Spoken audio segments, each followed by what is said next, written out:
Hey everyone, have I here been another video on Dragon Ball Z Dokkan Battle. The 7-year anniversary is still going. EX is right, and they have just introduced an amazing new game mode. I won't say game mode, it's an old game mode, but they've highlighted the Extreme Z Battle, and they're providing 999 levels of content on the Dokkan All-Star mode for the Extreme Z Battle, and we're going to talk all about it. So if you're new to my channel, like, subscribe, comment below, do all that good stuff.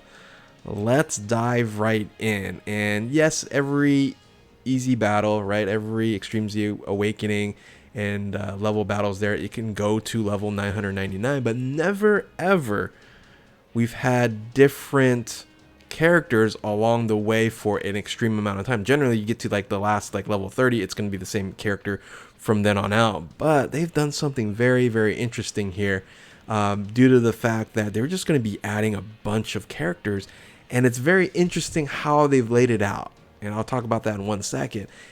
I really like it, and no one asked for this, right? This was something that I'm guessing they did the player survey, and they say, hey, you want harder content or you want some more content to do. But this one here, I think they did a good job on. We'll see when people start playing this, because it's a bunch of different characters per a few stages. So shout outs to the Dokkan.game/db.org for this information here, and you can definitely go to that website to go over all the characters if you want that. And I'm sure the Dokkan Wiki is going to have that pretty soon as well.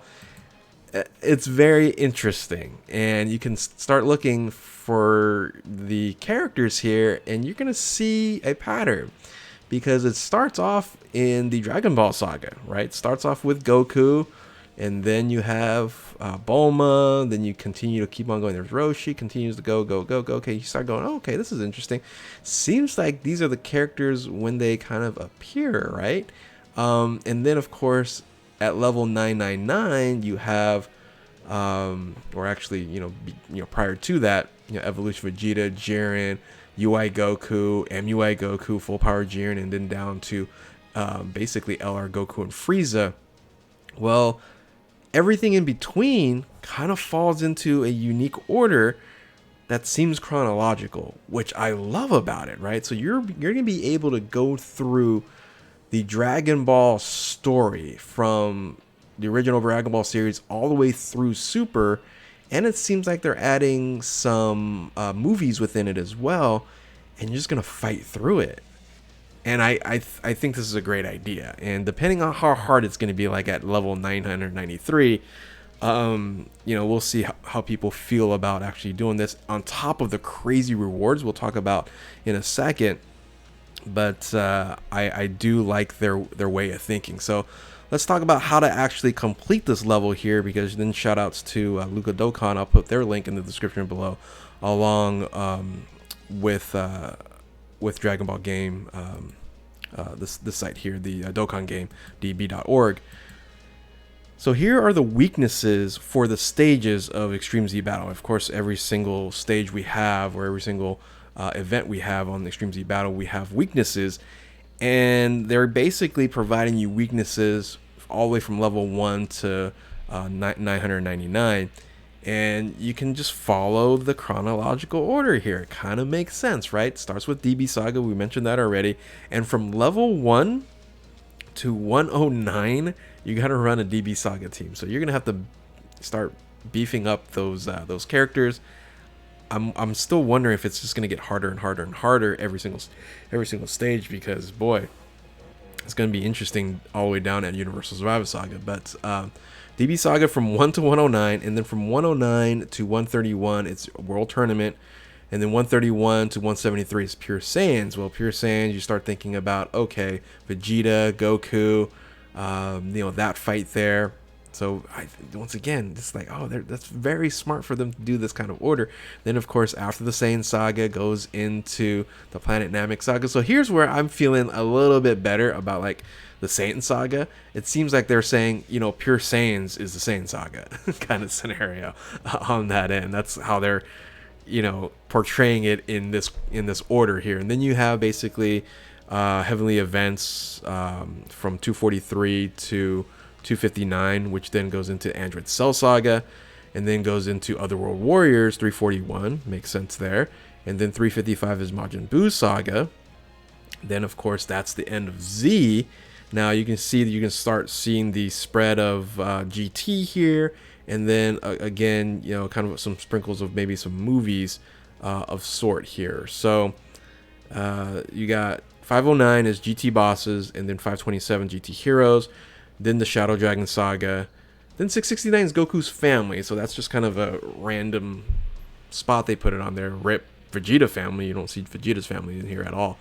Then 689 is Realm of Gods. That should be a pretty easy, stage there. And then Movie Heroes should be easy enough there. So that's where the sprinkle in on movies there. And then Universe 6 is 747. 781 is that Defender of Justice, kind of a random spot there. So this is very interesting where it's kind of drawing away, it feels like, from the... Actually, no. Yeah, Future Saga is then after Universe 6. I was just thinking Universal Survivor Saga in total. So yeah, Universe 6, Future Saga, then Terrifying Conquerors, right? That's just kind of a mismatch of a bunch of, kind of like movie bosses in of itself, right? So so that's kind of an interesting spot there. And then Universal Survivor Saga finishes all out. And as I mentioned, going back to this shot here, finishes all out with LR, Goku, and Frieza. I think this is great. I think this is smart of them to do. Whoever came up with this idea, I give it a thumbs up. We'll see how the gameplay goes, but it makes a lot of sense. Now, I'm already seeing like the beginning as some difficulty for some individuals on there. World Tournament and DB Saga, but I'm guessing those are just going to be very, very easy. Defenders of Justice is interesting. Building a team with Defenders of Justice might seem a little bit difficult there. But yeah, that's as I think Universal Survivor Saga should be easy. That's why it's on the bottom there. But let's see how the teams are going to be built out. And 999, that's a lot of levels, a lot of stages. But it's worth it.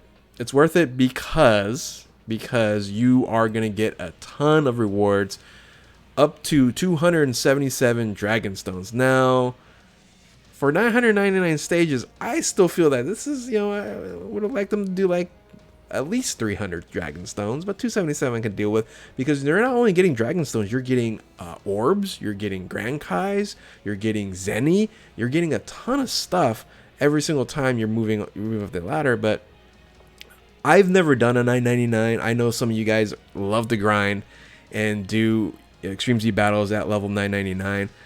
Personally, for me, this is going to be difficult. I just don't like to grind this, but at least you're bringing different teams, right? It's not the same characters over and over and over again and put it on auto mode. It's just going to be, building through all this. I, again, think this is a great design. This is a great idea. Tell me what you guys think when it comes to the Extreme Z Battle Dokkan All-Star mode here.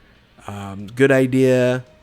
Rewards seem fair, right? 277 Dragon Stones plus a bunch of orbs and other stuff. 999 is a lot, man. So, but anyway, I think that is fairly generous there. Tell me what you guys think in the comment section below. Hopefully this video helps you complete the stages as well. And if you're new to my channel, like, subscribe, comment below, do all that good stuff. Thank you all for watching. Keep on Dokkaning. 7-year anniversary is just continuing to go and go and go. We'll catch you next time. Later.